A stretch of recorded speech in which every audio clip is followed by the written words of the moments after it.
अस्सलाम वालेकुम व्यूअर्स, मैं हूं शाकिर सोलंकी। व्यूअर्स, हुकूमत और अपोजिशन जमातें महाज आरई की तरफ बढ़ रही हैं। हुकूमत ने ऐलान किया है कि जिस दिन वजीर आजम के खिलाफ तहरीक अदम इत्माद पर वोटिंग होगी कौमी असम्बली में, उसी दिन कौमी असम्बली के बाहर पार्लियामेंट हाउस के सामने शाहराए दस्तूर पर हुकूमत अपने वर्करों को लाएगी। हजारों की तादाद में वर्कर लाए जाएंगे और अवामी जलसा किया जाएगा हुकूमत की जानिब से। यह हुकूमत ने ऐलान किया है। फिर अपोजिशन ने भी हुकूमत के इस ऐलान को काउंटर करने के लिए अपोजिशन ने ऐलान किया है कि भाई हम भी फिर उसी दिन ही, जिस दिन कौमी असम्बली में वजीर आजम के खिलाफ तहरीक अदम इत्माद पर वोटिंग हो रही होगी, हम भी लाखों लोग लाएंगे और अवामी जलसा करेंगे। 20 लाख लोगों का ऐलान किया गया है। ये सबसे पहले 2 दिन पहले खबर शेयर की थी खुर्शीद शाह ने, और उसके बाद फिर हसन इकबाल भी प्रेस कॉन्फ्रेंस में कर चुके हैं। मुतअद्दिद जो लीडर्स हैं अपोजिशन के, वो भी ये ऐलानात कर चुके हैं। तो अब इस सिचुएशन में होगा क्या?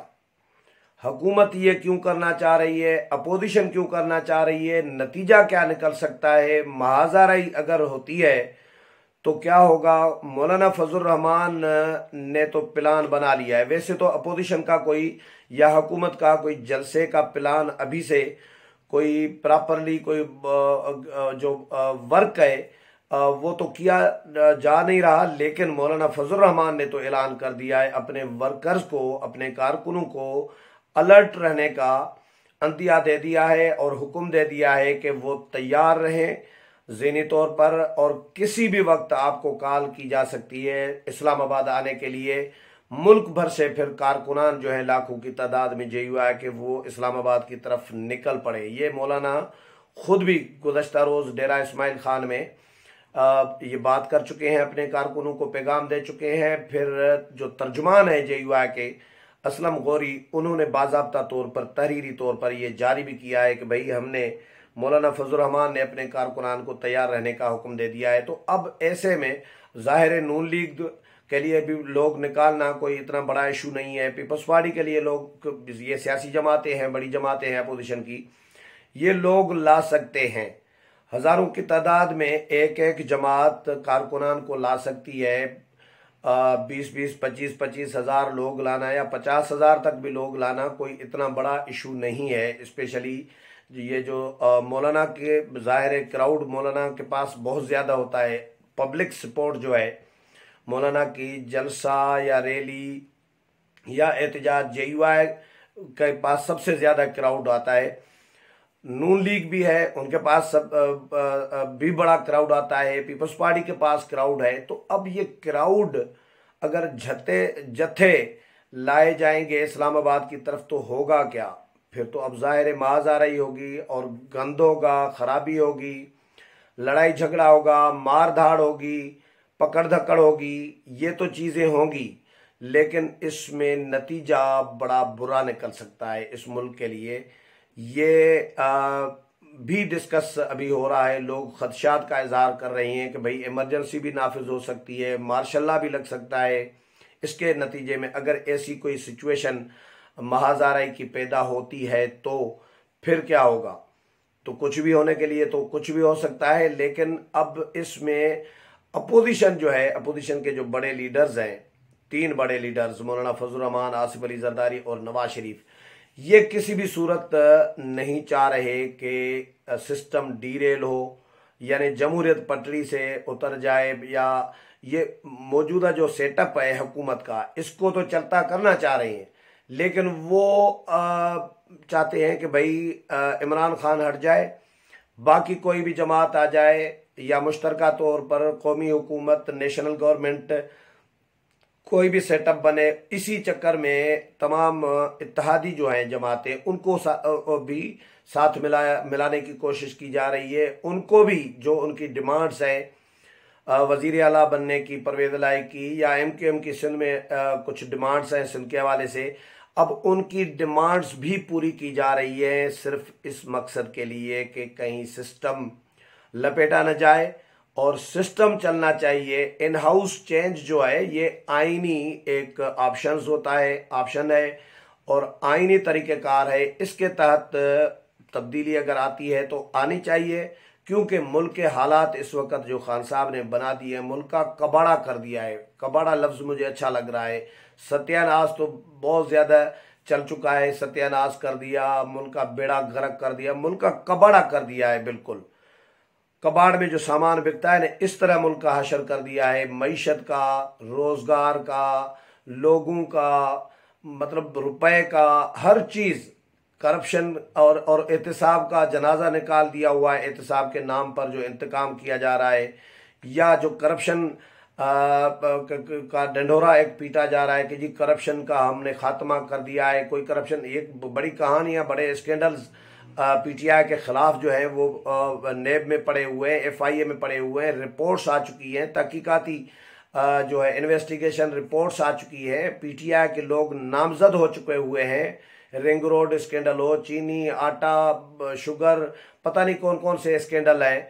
या उधर केपीके में जाएं तो वहाँ पे अलग कट्टे खुले हुए हैं। बीआरटी में अभी भी पेशावर गया था 2 दिन पहले, तो बीआरटी का वहाँ पे तबसरे कर रहे थे कि जी बीआरटी बड़ी मुश्किल से बनाए, एक अजाब बना हुआ था पेशावर के लोगों के लिए। जब बसें लाई गई थी तो जो मेट्रो की स्टेशनें बनाई गई थी, फर्ज करें स्टेशनें इस साइड पे हैं तो दरवाजे गाड़ियों के, जो गाड़ियां लाई गई थी, स्टेशन इस साइड पे, दरवाजे इस साइड पे, अब लोग उतरे कैसे? तो ये बड़े ड्रामे चलाए गए हैं। मालम जुब्बा केस, हेलीकॉप्टर केस, पता नहीं कितने केसेस, कितनी फाइलें, कितनी इन्वेस्टिगेशंस पीटीआई के लोगों के खिलाफ, वजीर आजम इमरान खान के खिलाफ, उनके वुज़रा के खिलाफ, साथियों के खिलाफ पड़ी है, लेकिन उन पे इनको कोई कार्रवाई नहीं करनी होती। अपोजिशन के खिलाफ कार्रवाई करनी होती है। तो बहरहाल ये हुकूमत, एक तो मुझे जो लग रहा है, ये जो हुकूमत ने जलसे का ऐलान किया है, क्राउड इकट्ठा किया जाएगा, हज़ारों की तादाद में लोग लाए जाएंगे, ये सिर्फ इसलिए कि इमरान खान और उनके साथी ये चाहते हैं, उनकी ख्वाहिश शायद ये है कि भाई अगर हम नहीं तो कोई नहीं। तो वो चाहते हैं कि भाई अगर वजीर आज़म रहूं तो मैं रहूं, मेरे अलावा कोई वजीर आज़म ना हो। ये सेटअप किसी के पास मुंतकिल नहीं होना चाहिए। आसिफ जरदारी भी करप्ट है, मौलाना फजल रहमान भी करप्ट है, नवाज शरीफ भी करप्ट है, शहबाज शरीफ भी करप्ट है। ये सारे के सारे चोर हैं, डाकू हैं। सिर्फ मैं एक दूध का दुल्हा हुआ हूँ और पाक और पवित्र हूँ, और मैं ही मुल्क को, भाई आप पाक पवित्र है, दूध के दुल्हे हैं, रियासत मदीना का नाम इस्तेमाल करते रहे थे, तो मुल्क का हशर क्या किया है 3.5 साल में? अब तो आपको लाने वाले आपको छोड़ चुके हुए हैं। आपके साथ जो बैसाखियां बने हुए थे, इत्तेहादी जमातें, वो आपका साथ छोड़ने के लिए तैयार हैं, डिस्कशन कर रही हैं, मुलाकातें जोड़ तोड़ शुरू हो गई है। तो आपके साथ कोई जाती तो अनाद किसी का है नहीं। तो ये सारी जमातें ज़ाहिर है मुल्क को बचाने के लिए इकट्ठी हुई हैं। तो अब पीटीआई ये चाह रही है कि भाई ऐसा काम किया जाए कि जिससे अगर हुकूमत हमारी जाती है, मेरी वजारत उज़्मा जाती है, इमरान खान ये चाह रहे हैं शायद, तो फिर ये निज़ाम ही लपेटना चाहिए, फिर फौजी भाई आ जाए, टेक ओवर हो जाए, मार्शल लॉ लग जाए, इमरजेंसी लग जाए, कुछ भी हो, लेकिन अपोजिशन की किसी जमात के पास इक़्तिदार नहीं जाना चाहिए। तो ये मुल्क के साथ दुश्मनी की जा रही है। ये इस सिस्टम के साथ, आइन के साथ, जमहूरियत के साथ कोई अच्छा का ये अमल नहीं होगा उसके लिए। तो ज़ाहिर है मुल्क का ऑटोमेटिक नुकसान होता है, उसका असर पूरे मुल्क पे पड़ता है। सियासतदान तो चलें, बहुत सारे सियासतदान फिर आमरों की छतरी के तले जाकर बैठ जाते हैं, लेकिन भुगतना तो पब्लिक को पड़ता है, इस मुल्क को पड़ता है, मईशत को पड़ता है। तो अब जाहिर है उसके असरात, मनफी असरात मुरतब होते हैं और पूरे मुल्क पर होते हैं।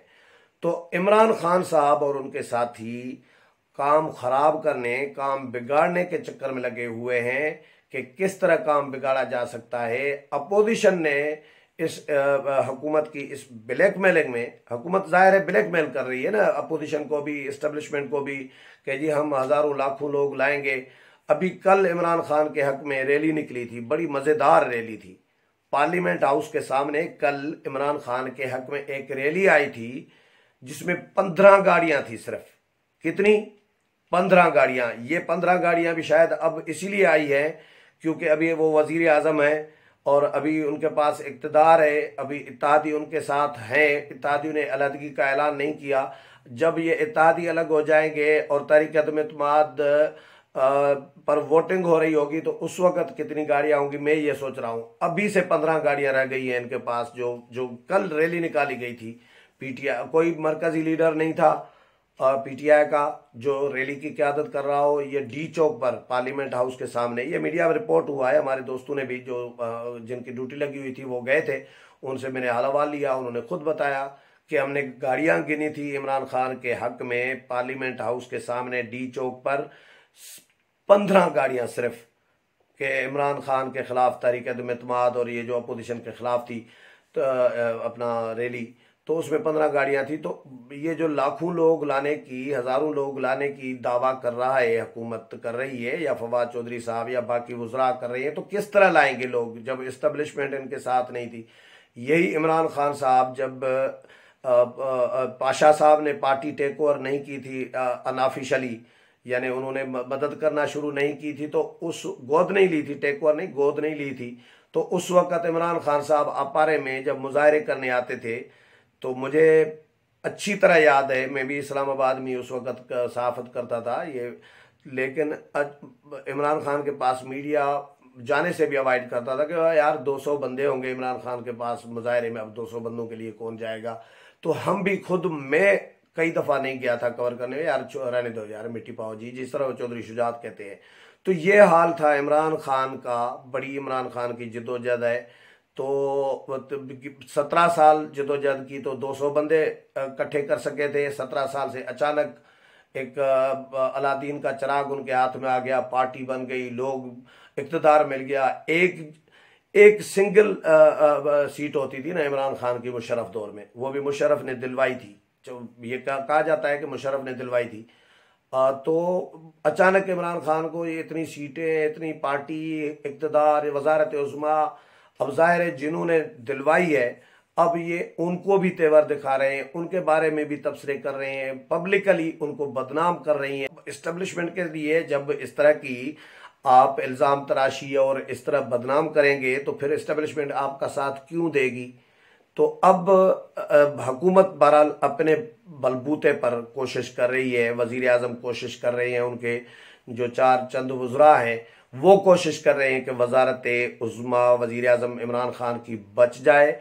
और ये जो पब्लिक जलसा, अवामी जलसा करने का ऐलान किया गया है वो भी इसीलिए किया गया है। यकीनन कुछ लोग निकलेंगे, 15 गाड़ियां तो चले, कल तो 15 थी, लेकिन इससे ज़्यादा गाड़ियां आ सकती है, अभी भी आ सकती है, उस दिन भी आ सकती हैं और हज़ारों भी आ सकते हैं। लेकिन होगा क्या, तो अपोजिशन भी जब बंदे निकालेगी अपने, और उसी जगह पे जहां इमरान खान डी चौक पर पार्लियामेंट हाउस के सामने एहतजाज करेंगे या जलसा करना चाहेंगे, जिस दिन तहरीक अदम इत्तेमाद पर वोटिंग हो रही होगी, तो उस दिन अपोजिशन भी लाएगी, तो ये तो महाज़ाराई बढ़ेगी। तो हुकूमत महाज़ाराई करने के मूड में है अपोजिशन के साथ, ताकि गंद पड़ जाए और इस सिस्टम को नुकसान हो, यह हुकूमत की ख्वाहिश है। लेकिन अपोजिशन फूंक फूंक कर कदम उठा रही है अभी इस वक्त, और अपोजिशन को फूंक फूंक कर कदम उठाना भी पड़ेगा। आसिफ अली जरदारी, मौलाना फजल रहमान, मियाँ नवाज शरीफ, ज़ाहिर है ये मंजे हुए सियासतदान हैं, शहबाज शरीफ, तो ये कभी भी नहीं चाहेंगे कि इस सिस्टम को डीरेल हो सिस्टम, या कोई इमरजेंसी नाफिज हो या मार्शल लॉ नाफिज हो, ये कभी भी नहीं चाहेंगे। कोशिश इनकी यही होगी कि मामला जो है किसी अच्छे तरीके से और खुश असलूबी से जो है मामला हल किया जा सके। लेकिन देखते हैं वाकई हुकूमत ये मुजाहरा और एहतजाज जो है या जलसा डी चौक पर करना चाहती है, या अपोजिशन भी उसका मुकाबला किस तरह इस मामले को हैंडल किया जाता है, ये आने वाले 2-3 दिनों में चीज़ें सामने आ जाएंगी। उम्मीद है प्रोग्राम पसंद आया होगा, अगले प्रोग्राम में फिर मुलाकात होगी, तब तक इजाज़त चाहता हूँ, अल्लाह हाफिज़।